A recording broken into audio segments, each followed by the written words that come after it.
What's up? It's your boy Carcino here, and let's talk about it really fast. Cause I don't want to dwell and harp on the situation, but this has gotten way out of control fast, and that's why I said it's got to be addressed. What's up, Mr. Hogan's? Don't forget, all y'all over here, if y'all want to donate to the page, you can click the link in the description box, hit up the Streamlab, or or you can hit the Cash App up. My name is Carcino on the Cash App. For those who just got here.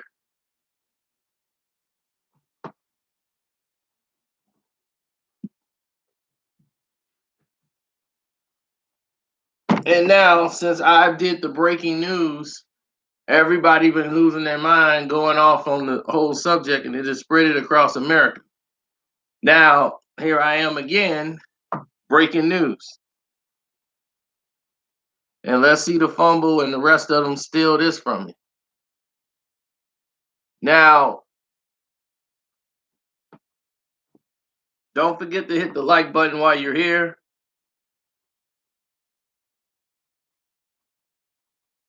Because there's something you're not going to get anywhere else.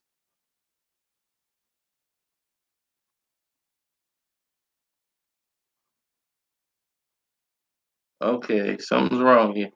Okay, there it is. It was taking its time. Some people are trying to disrupt the stream. Where did we see that before?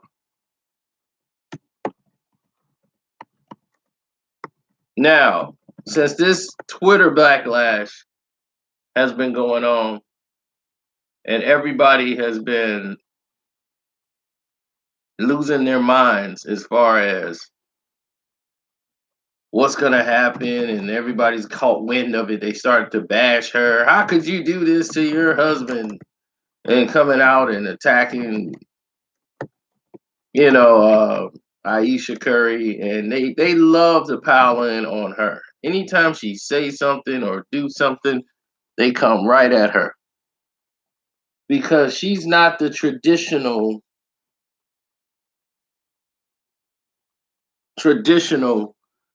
NBA wife. Okay, they're the fun-loving young couple. She wasn't a clubber. She wasn't a chick that's out there lounging, trying to get the attention of all these other men, and she wasn't looked at as the glamour girl. She was like the Disney girl, and that's why people love their relationship, because it was fun. It was a fun, young relationship that fans loved. They were very open with their families and everything.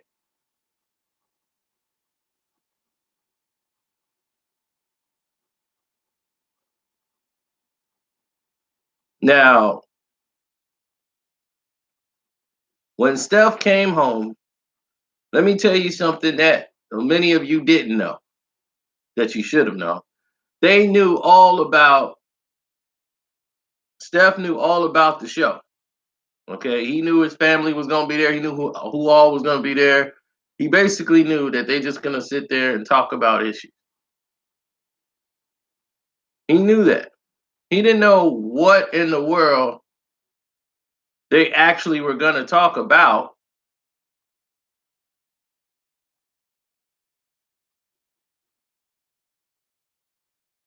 but he knew about what the area should be.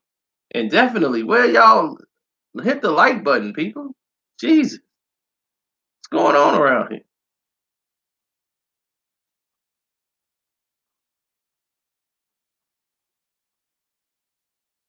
So now the situation changed.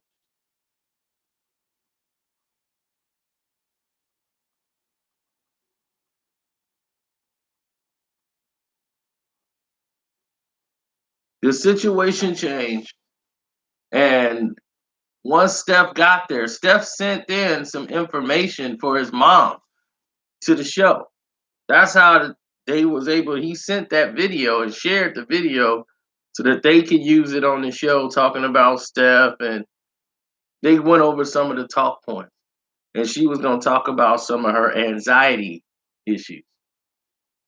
But this is why Steph don't really share that much when it comes to social media. Like he show you so much of his family, but certain things, you keep guarded. But she wanted to talk about her anxiety and things of that nature, but that's about all he knew. But when it went left this morning and everything else, and he was at home, so when he went around for shoot around, she was having some anxiety situations because on social media, the whole thing flipped around and they just took one insert of what she was talking about with her anxiety and they used that as a reason to attack Ayesha Curry. Now, what I said in the video was true, but I didn't blame Ayesha Curry. And I tried to tell the young people that's watching who don't know, and you guys are too young or never been married or anything, or probably never even dated on a serious level, don't understand what goes on with a woman's mentality when it comes to these situations. That just because a woman is married you know, doesn't mean that she's invisible and that she doesn't want to be seen. That's not the case.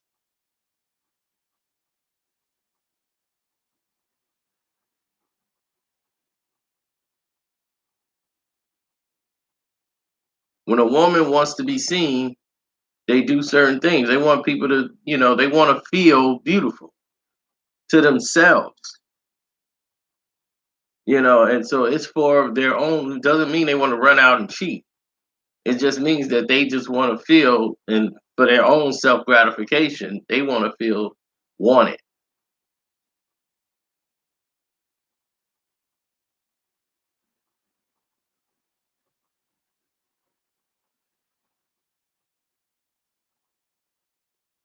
But I was just saying the dangers that bring when you're in a relationship that's in the public eye. Now people are going to see that, and now guys will see that, and they're going to want to push up. And I mean, they feel like, oh, she ready. I can push up and probably get with her, and they might try it where before they wouldn't have. So you kind of open Pandora's box a little bit. That's all I was saying about it. But I understand her emotions about it because I was so pissed at people on Twitter and some of the stuff they were saying, calling her stupid and all this stuff. And Joel Embiid just got posterized by Kawhi Leonard.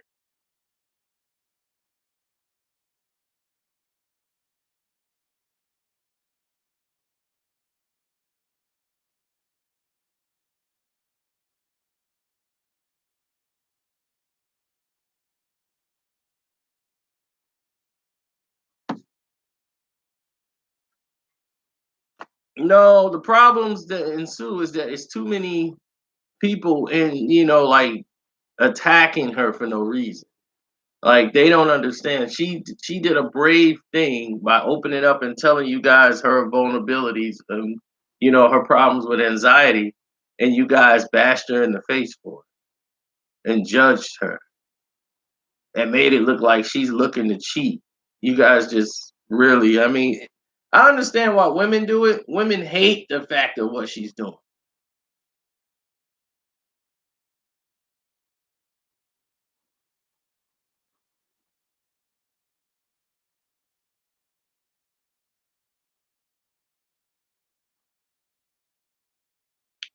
Lex, like I said, this is for people who are of age that know better.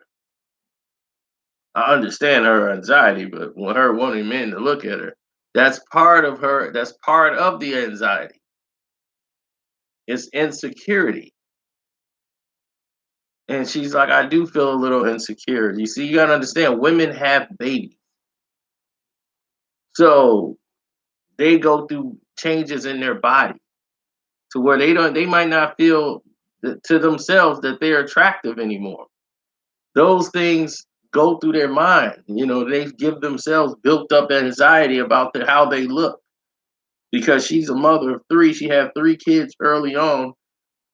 Her body's not the same as it was beforehand. She doesn't have all the time in the world to do all the things that she wants to do, even though they're rich, right?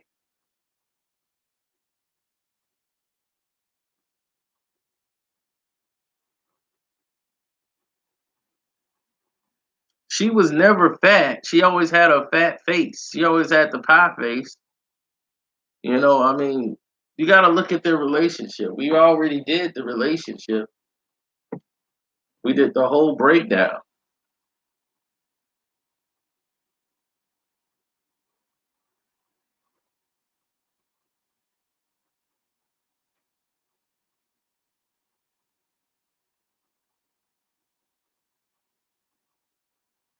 They've been knowing each other for years, so they're not in any danger of splitting or anything else. They're peas in the pie. This just creates more unnecessary attention to things that would heighten her anxiety. So her going on this show talking about it wasn't going to be something where people were going to champion her on. They're going to criticize her. And women who are jealous of her position are going to do that anyway. They're going to want to tear her down because that's what other women do. Women are worse at tearing people down than anybody else in the world. Yet they promote that, oh no, we women power, we stick together. Nope. They tear down more than anybody I know.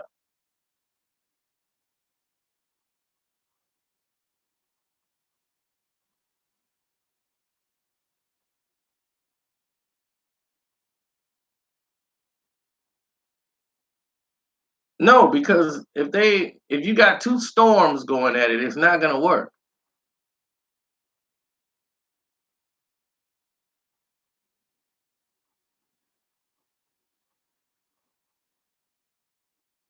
If you got two storms, it's not gonna work. Period. Just not. She's somebody who is having an attack. He's somebody who knows how to bring it down.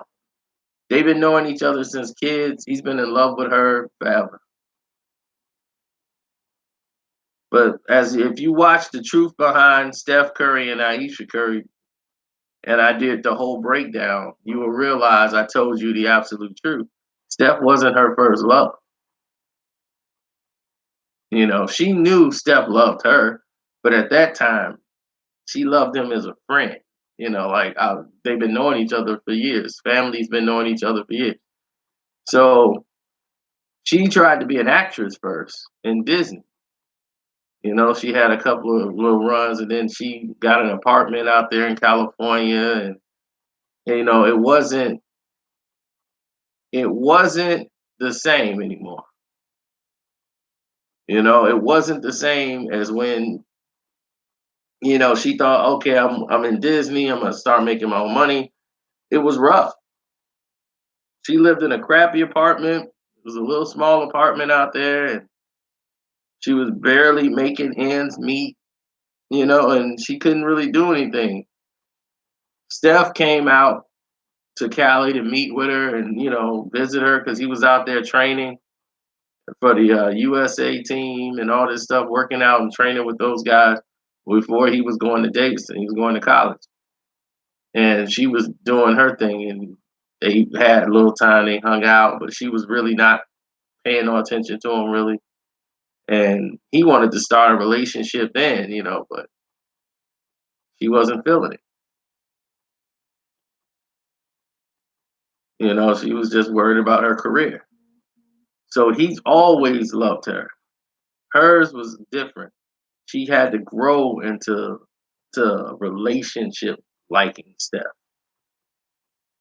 And that takes time. For some people, they arrive at places differently in a relationship.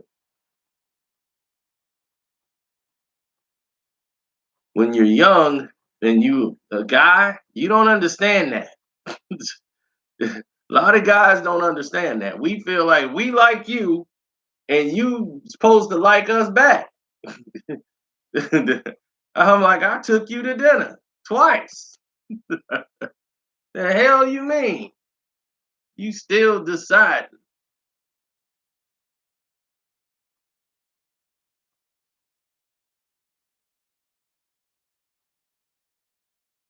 But this is what Steph was, they were trying to get across to, this is what they were trying to get over and across to Aisha.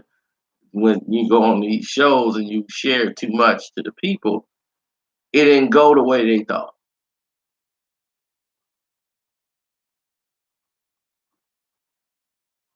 Now, to me, the most important thing that I've heard on that whole show, and the most valuable part I've heard, was the fact that Seth Curry's fiance, they just got married just got engaged to right before they did this.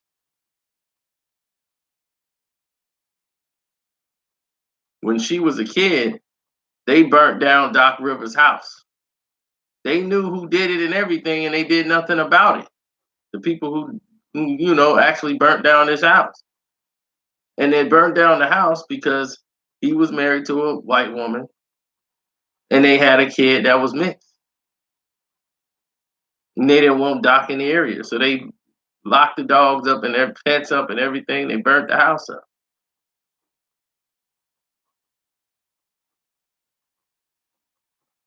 Nobody's talking about that. That's Doc Rivers' daughter.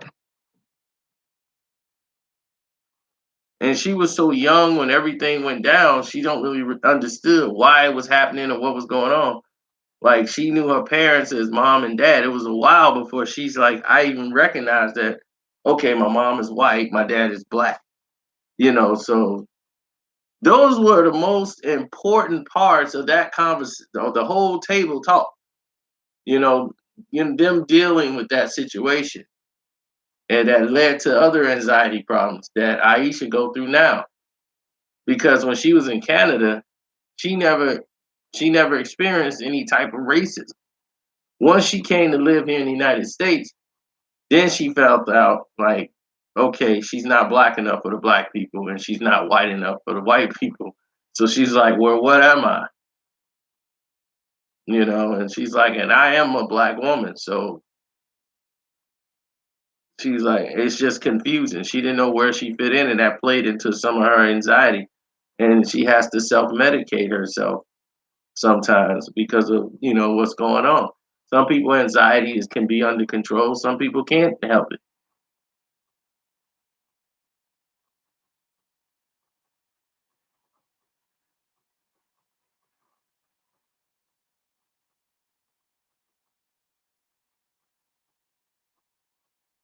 My thing is this: you you have no determination on what you're going to be born as. You don't have a selection in that. You don't have a pick.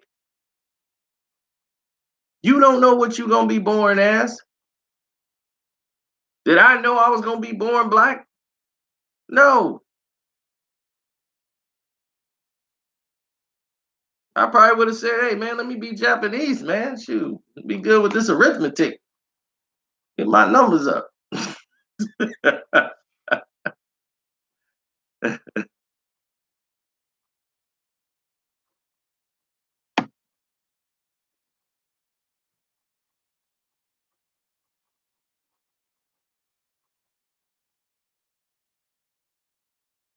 That's not racist. It's a stereotypical statement. See, that's the problem nowadays. People classify things before they even know what they're talking about. No, I made a stereotypical comment. Doesn't had nothing to do with a person's pigmentation. That's like Jewish people getting upset when they like, oh, Jewish people got money. I'm upset. How dare you say I got money? Did you know I had to work 8 hours a day for a measly 120,000 a year? 5 days, only got 2 days off the weekend. Saturday and Sunday. Then I got to go back Monday and wake up and do this again. Dare you say I got money?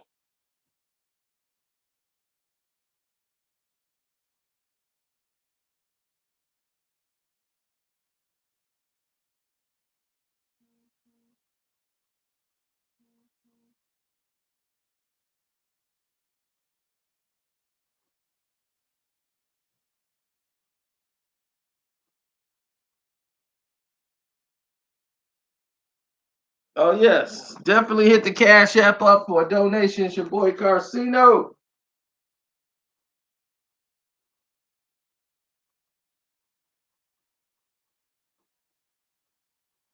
Or you can hit the Streamlab up.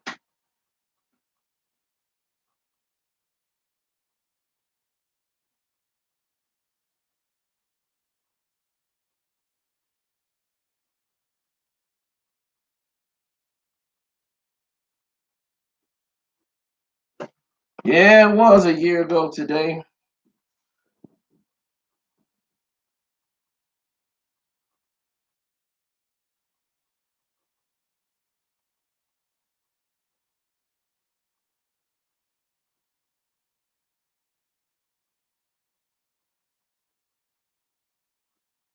Well, the whole matter of the situations are different.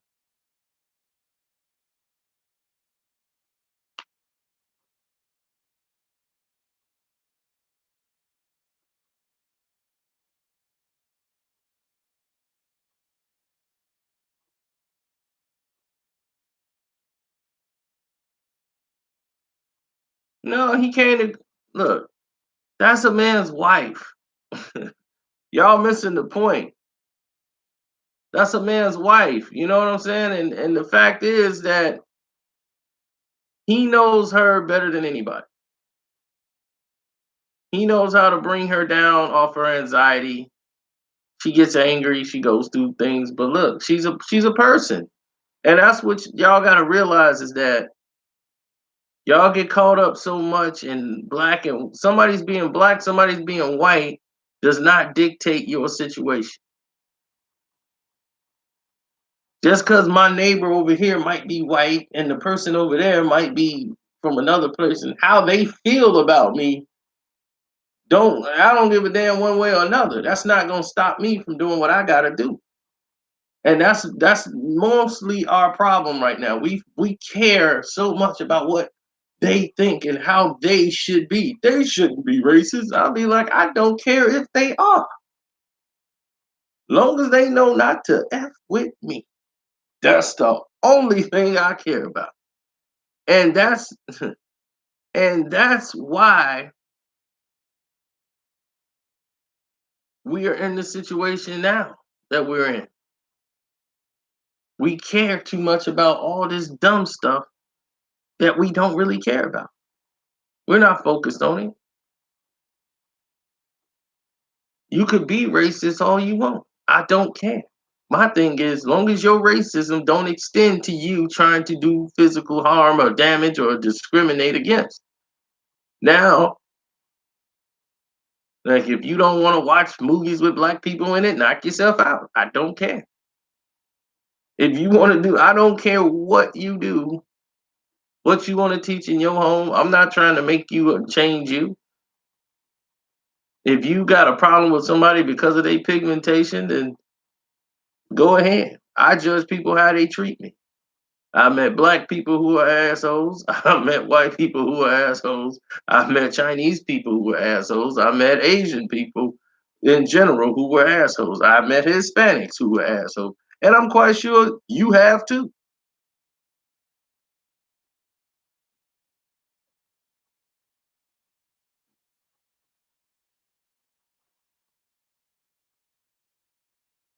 It comes from a lack of not being around people. White people that have been around black people the majority of their life, they don't have or harbor these things because they've seen black people. Some of the white people have never had white people, black people, or Hispanic people in their circle of life since they grew up. All their kids was white. Where they went were white. Everywhere they went was white. I've seen that out here. They have areas where it's just like predominantly white people. They don't really interact. Even their school was white. It was all white.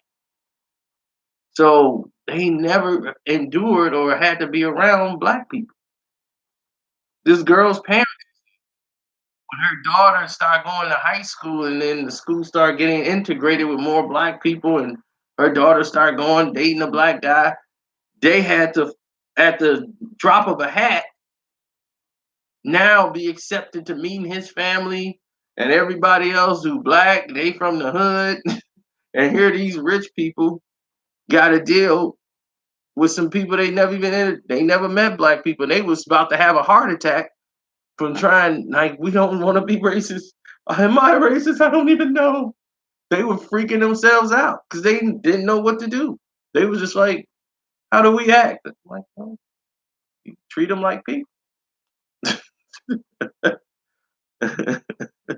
treat them like treat them like you would a white person. There you go. Knock yourself out. They were so terrified. I thought they were gonna faint and die just from seeing a black person.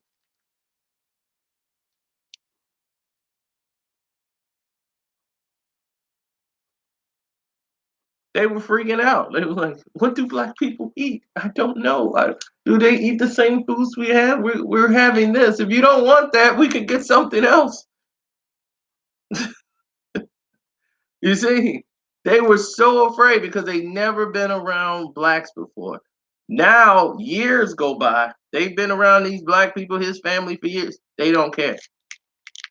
So they were not, and people used to say, "Oh, they racist." They weren't racist at all. They never been around black people, really, in their life.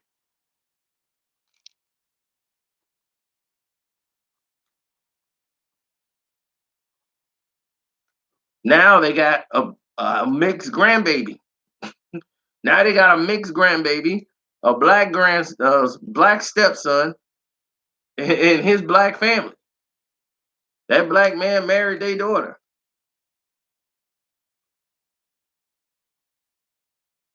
So now years have passed, and now it's like they done seen everything black. They done been in the hood.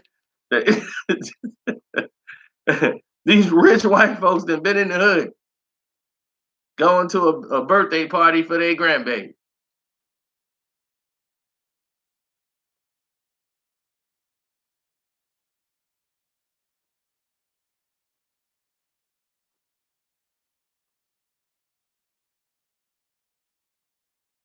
What?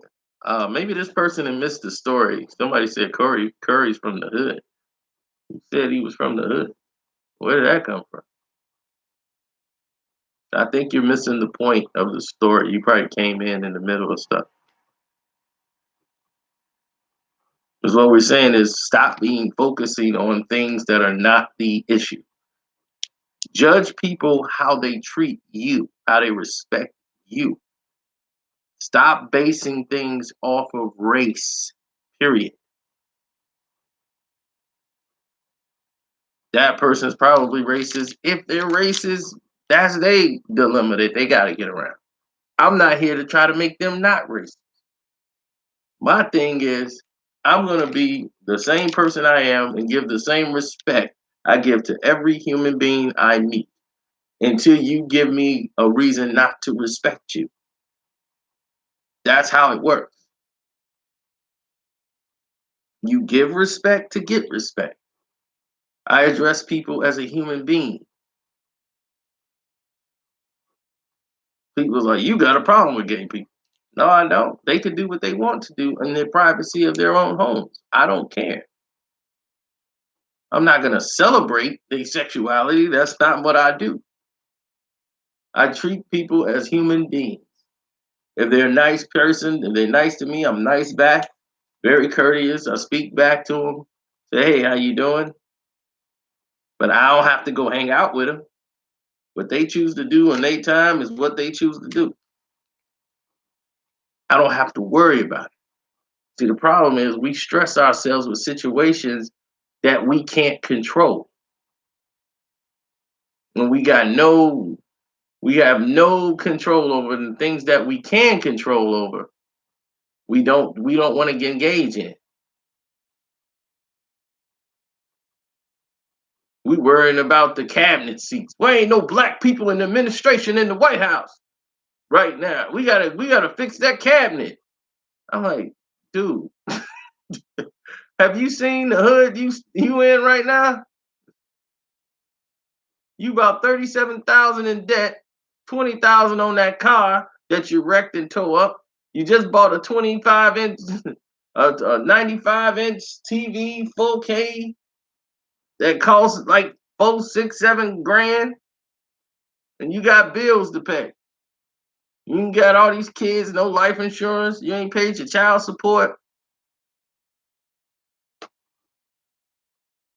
You see what I'm saying? They block out their own thing and turn into something else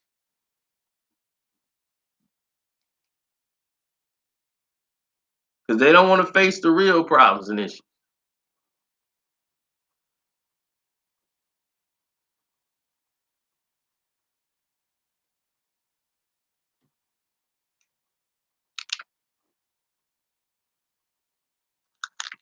I'm not blaming people for that. That's lack of that's lack and that's somebody's own personal feeling. If they want to live barred in and full of hate, that's their life. They could waste their life being hate.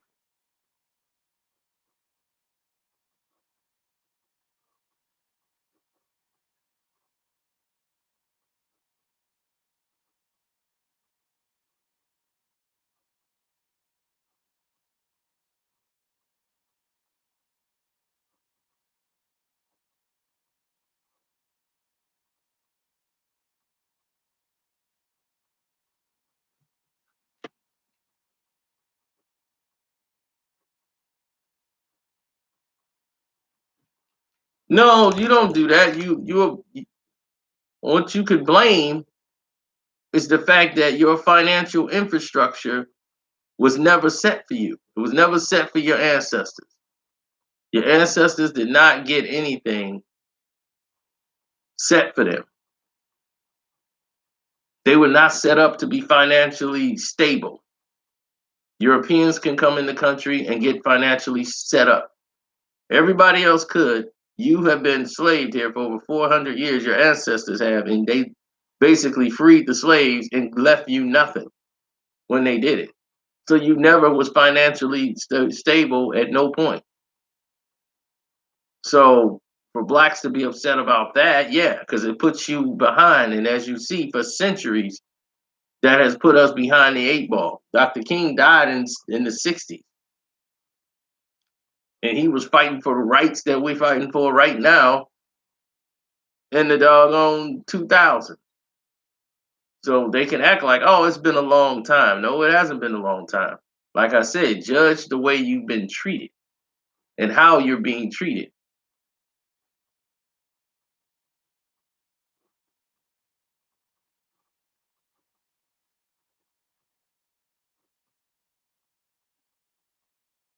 You can't sit around waiting on reparations to build you because they're not going to give you reparations. That would break their system of what they want to do to you.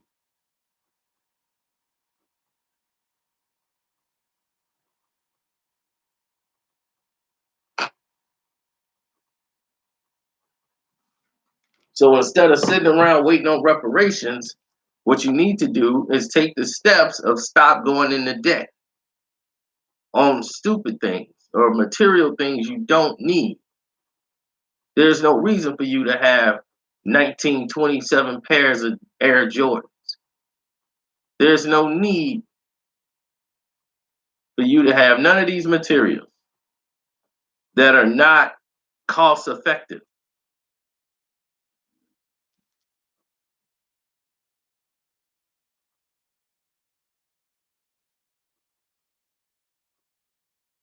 You're putting yourself in a position to fall back.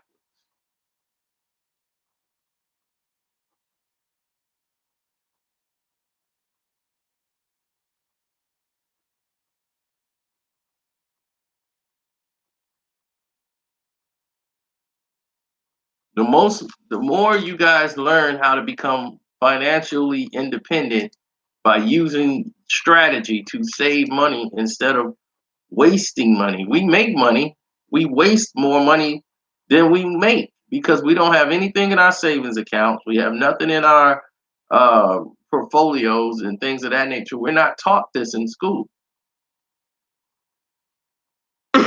These type of things weren't taught to us in school. We were taught basically just take this test, fill out these answers, nothing to enrich your education.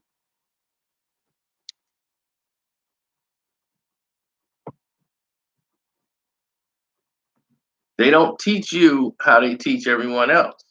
So you have to strive. You have to want to know.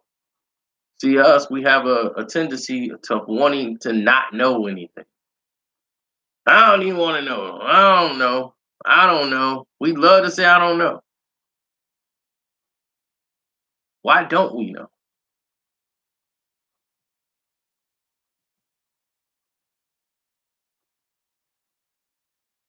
I know I got the game right here.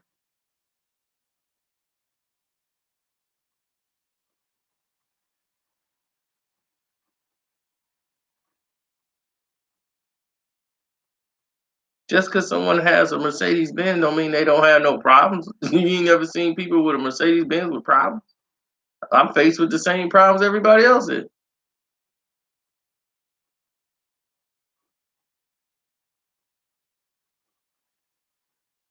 These are the type of videos you need to be donating money to because you'll never hear nothing like this from an academics. No one. They don't want to talk about that. They just like foolery.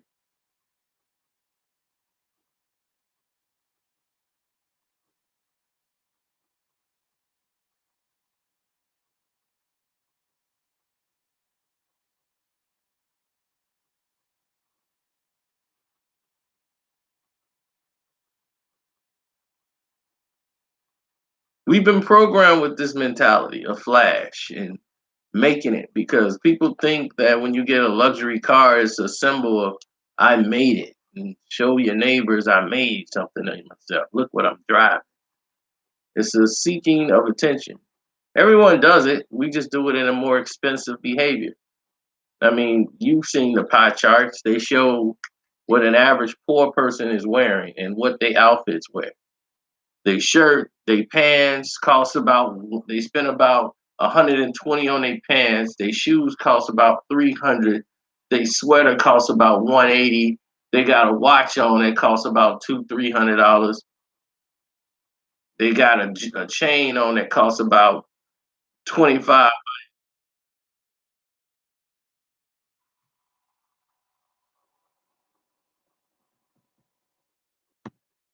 Then they show a man who has makes the same amount of money they do and got bank accounts, portfolios, insurance packages, real estate, makes the same amount of money and they show what he's wearing. He's got on some jeans that was 2 for $40, some Dockers, 2 for $40. Got on some shoes that cost about some New Balance. Got on a shirt that might cost $65,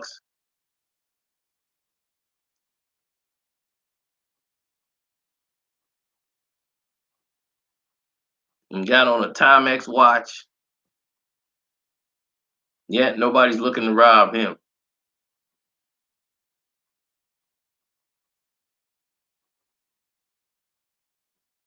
But you want to dress up enough to make people say, "Come rob me." I used to be that guy. When I was young from the hood, I used to be that guy. I had a big Wu Tang medallion full of gold, big gold bone chain, dollar sign rings with diamonds on it, on my pinky. I had it all. I was the man. Had a big 40-inch gold chain. I had my 40-inch gold chain everywhere. I just recently got that up because I didn't need it no more. The older you get, the more you realize, like, I don't even need this.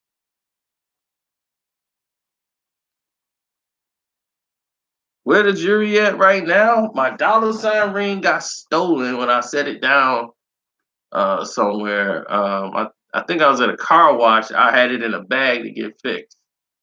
And I went through a car wash, and I think one of the dudes cleaning the car wash took the ring. So that's where that went.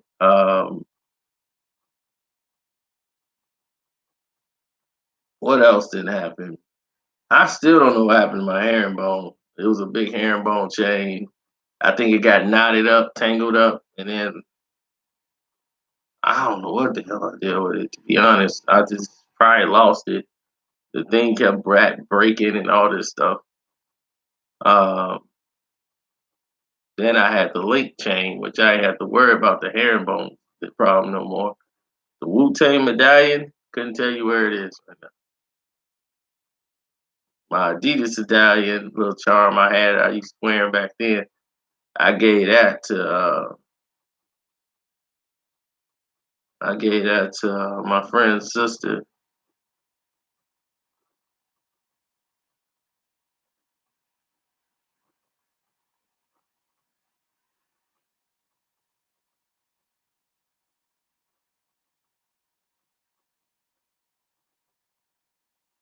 Then my link, I just sold that.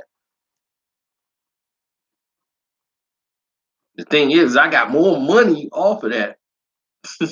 I got more money than what I paid for that because that was pure Mexican gold.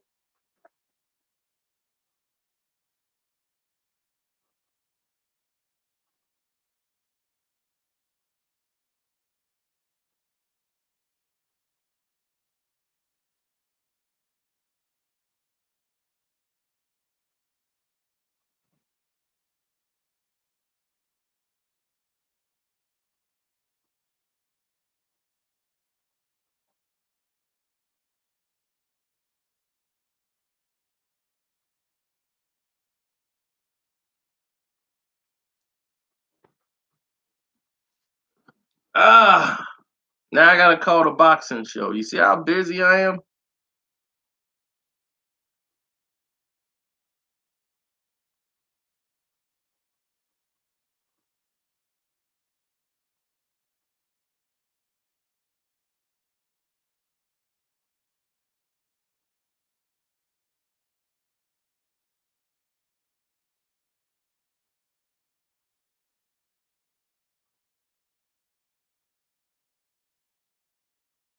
Hold on, I'll let you listen to some of the boxing show.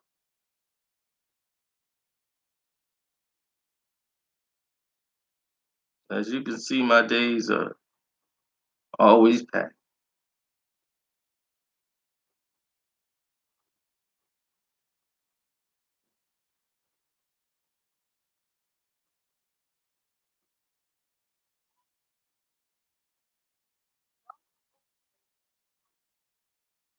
Welcome to Doctor Radio. Please hold.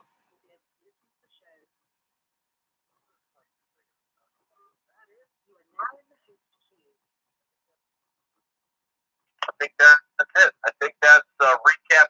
We will be talking Jared Hurd and Julian Williams, Burchell Vargas 2, Navete Dogmo 2, which I want to see the adjustments there. Showbox as well. We'll preview that. I'm not crazy about the Burchell Vargas rematch. If y'all want to call into the radio show, or you can listen to it, you can go to blogtalkradio.com and go look up Rope A Dope Radio, or you can call in and listen. Francisco Vargas. That's the number. I'm a little worried about what's going to happen in the second half of the fight, and I really hope there is. But don't forget to support the page. You can click the link in the description box. Donate to the Streamlab. The Streamlab been booming today.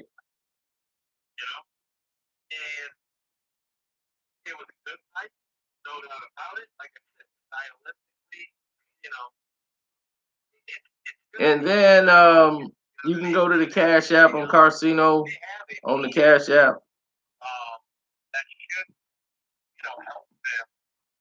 We didn't get to 100 likes, which is bizarre to me,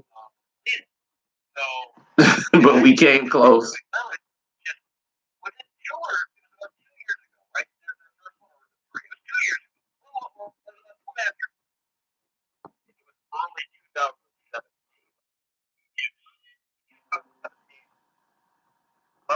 TKO. But if you look at how that fight ended, it was starting to really turn into a one-sided slaughter. And I'm just wondering, now at least he's had 2 years since he's got completely slaughtered and devoured in the ring, Vargas. I know that sounds bad, but it's true. So at least he's had that time where he didn't sit there and go through